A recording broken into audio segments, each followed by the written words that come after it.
Hello বন্ধুরা, অনু village cooking চ্যানেলে আপনাদের অনেক স্বাগত জানাই। আমি আজকে একটি রেসিপি নিয়ে চলে এসেছি, কিভাবে ছানা কাটতে হয় দুধ থেকে। আপনারা দেখতে থাকুন ভিডিওটা স্কিপ না করে পুরোটাই দেখবেন। ভালো লাগলে লাইক, কমেন্ট, শেয়ার করবেন। যারা যারা এখনও আমার চ্যানেলটিকে সাবস্ক্রাইব করেননি, প্রত্যেক দিনের নিত্য নতুন ভিডিও পাওয়ার জন্য আপনারা সাবস্ক্রাইব করে নেবেন। আমি উনুন জ্বালিয়ে নিচ্ছি প্রথমে।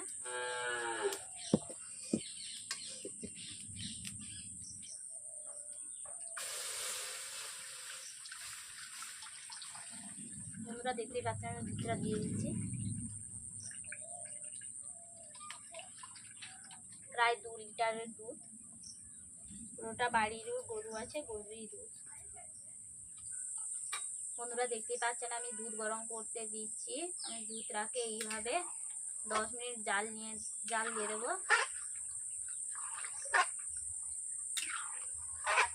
এইভাবে জাল দিয়ে দুধটাকে ভালোভাবে ফুটিয়ে নেব।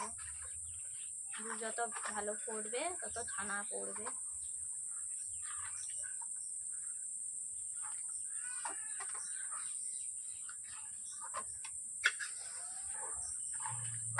এইভাবে জাল দিয়ে দেবো, দুধটা যাতে নিচে না বসে যায়। এইভাবে খুন্তি দিয়ে দুধটাকে ভালোভাবে জাল দিয়ে দেবো। এইভাবে জাল দিয়ে দিতে দুধটা যত ঘন হবে তত ছানা পড়বে। 10 মিনিট ফুটিয়ে নিচ্ছি।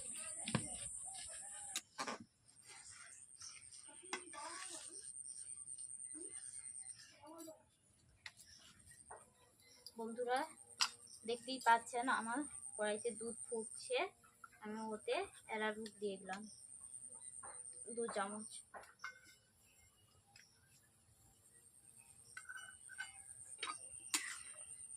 এইভাবে নাড়তে থাকবো অ্যারারুট দিয়ে।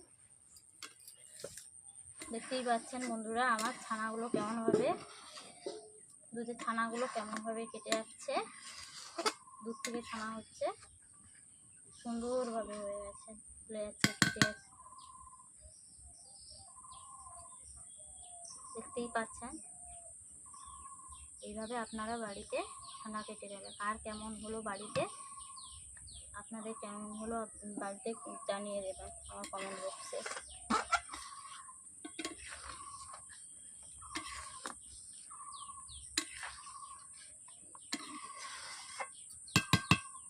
আমি অ্যারারুট দিয়ে কেটেছি, আপনারা চাইলে লেবু দিয়েও কাটতে পারেন। আর বেশি ফোটাবো না, কড়াই থেকে ছানাগুলো তুলে নেব। তার জন্য একটা পরিষ্কার কাপড় নিয়েছি, সাদা কাপড়ই নিয়েছি। ওটাকে ধুয়ে নিয়ে চলে এসেছি। ওটার মধ্যে আমি ছানাগুলো ঢেলে দেবো।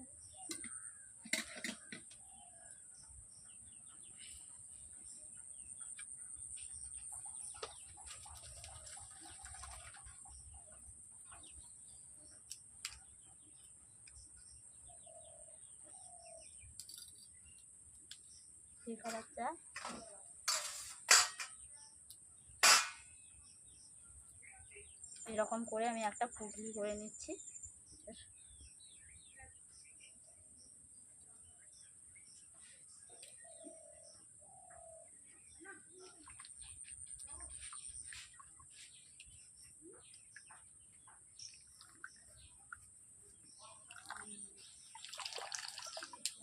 এইভাবে আমি ছানার জলটাকে নিগড়ে দিচ্ছি।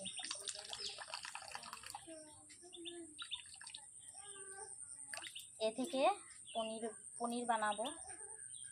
পনিরটাকে 1 ঘন্টা মতো আমি রেখে দেবো। পনিরটাকে, ছানাটিকে 2টা শিলের মাঝে আমি চাপিয়ে দেব পনির তৈরি করার জন্য।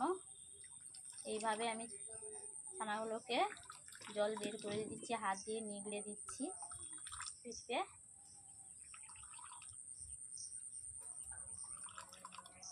আমি 1 ঘন্টা মতো 2টো শিলের মাঝে রেখে দেবো পুলিটাকে। বন্ধুরা দেখতেই পাচ্ছেন আমি 1 ঘন্টার পর পুনরায় ফিরে চলে এসেছি পনির নিয়ে। দেখতেই পেয়েছেন আমার পনিরটা কেমনভাবে হয়েছে। এগুলোকে আমি কেটে নেব।